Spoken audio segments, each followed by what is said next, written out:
we've got a Week 13 matchup for you here, as it'll be the Denver Broncos taking on the Houston Texans.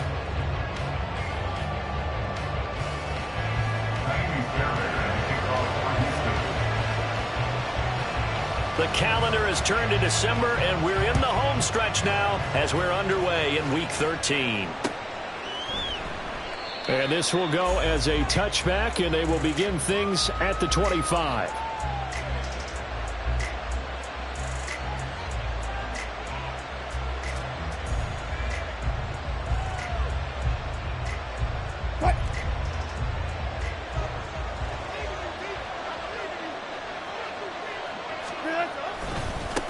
Now a late signee let go by Minnesota in June. It's Dalvin Cook. That's to about the 28. Second down coming up. You look at the defense for these Texans.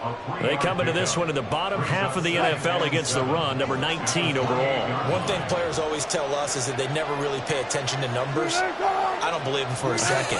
They know where they rank, okay? They're not quite at the top, but they're far from the bottom.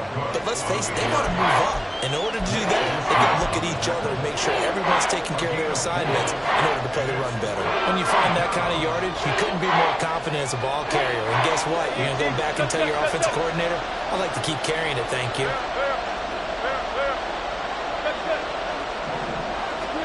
Third and 2, now Wilson. Forced out to his left. And he's going to have to eat this one as down he goes.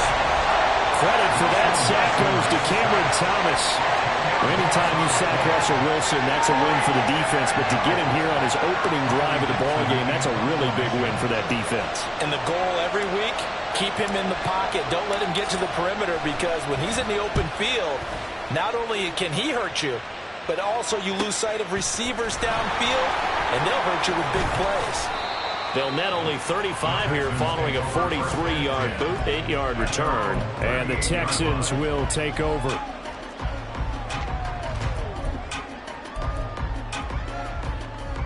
Good starting field position for the Houston Texans here as they come up 1st and 10 at their 38. 60 Eagles, 60 Eagles. Let's go. On the ground, it's Pierce to begin the drive. And nothing doing. He's immediately taken down at the line of scrimmage. On the tackle, it's Randy Gregory.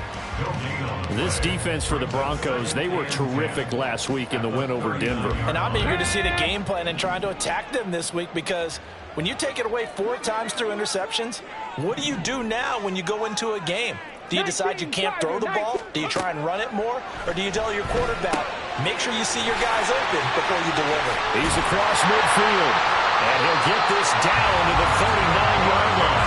Good work after the catch. Going to net him 23 and a first. Well, they use him a lot out of the backfield. He had 5 catches a week ago, and he makes another catch here for good yardage.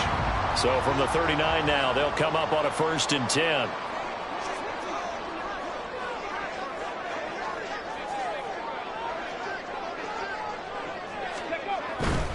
First and 10, it's Pierce.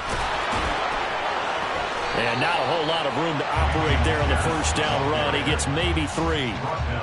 The Texans at 4-7 now in the year. Charles, they were losers last time out. What do you think they need to do differently here? Well, I don't think it needs to be as drastic as burning up last week's game tape or not watching it, but the attitude has to be what's done is done. Let's move on. Put that one behind them, galvanize themselves, and go forward and get a win in this one. And he'll be down close to the first down marker as he gets this to the Broncos' 29. A gain of 3 last play. This time they double it and pick up 6. A quick burst there, and he nicely bit off a pretty decent gain.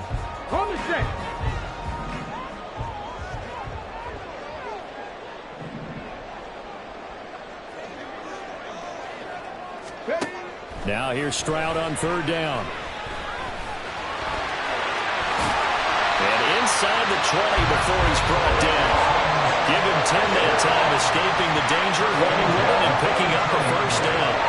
As we both know, there's a lot that went into why they made him their first-round pick this year. And part of it was what they saw in college, his playmaking ability when things break down. As soon as he saw he wasn't getting a lane to throw, he pivoted and found an alternate way to the marker. Viking 18.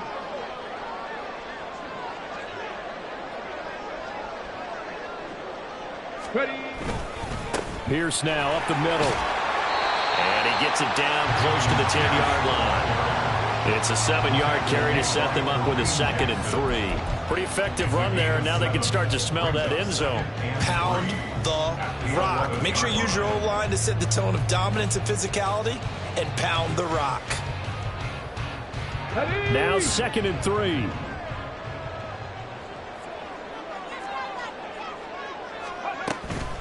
Play action. Stroud now. And he finds his target. It's Schultz. And they go the wrong way on this one.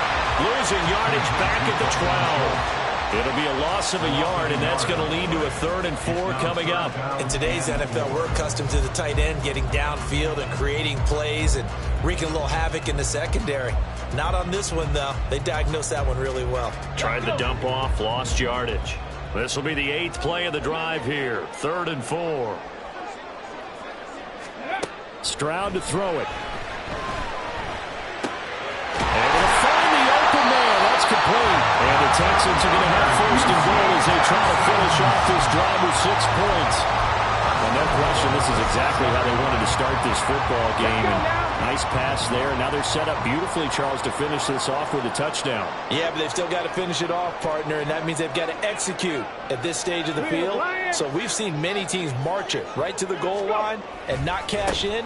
They've got something dialed up here that puts it in the end zone. And a minuscule gain of maybe a yard from the 6 to the 5. The yards may start getting a little tougher to come by down here near the goal line. That's good work defensively there on 1st down, holding them to a short gain.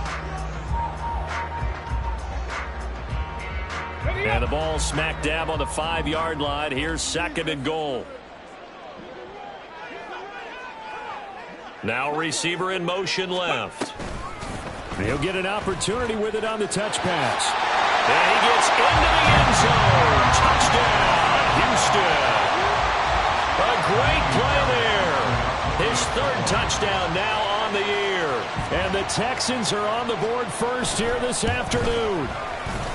Extra point by Fairbairn, up and good. And that makes the score 7-0. So after the touchdown, here's Fairbairn now to kick it away.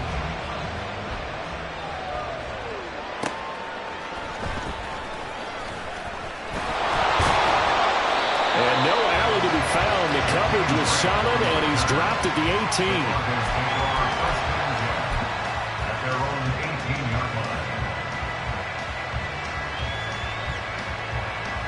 18. The Broncos onto the field, ready to start their next drive. And they, on paper, Charles, no doubt they have the edge in this one. They are sitting with the AFC elite, and on the other side, they're down toward the bottom of the AFC. But you know what they say, especially at this point in the season, watch out for a trap game. And in doing so, I would take my game plan and condense it. I would rely on my fundamentals, the fact that my players are probably just better, and not try and do too much, do just enough to win the game. And on the other side of the field, I'm doing everything. Every trick play I can think of, every different formation, you name it, I'm throwing it at them in order to try and get the upset win. A nice burst there as they'll get about 7 that time on the 1st down run.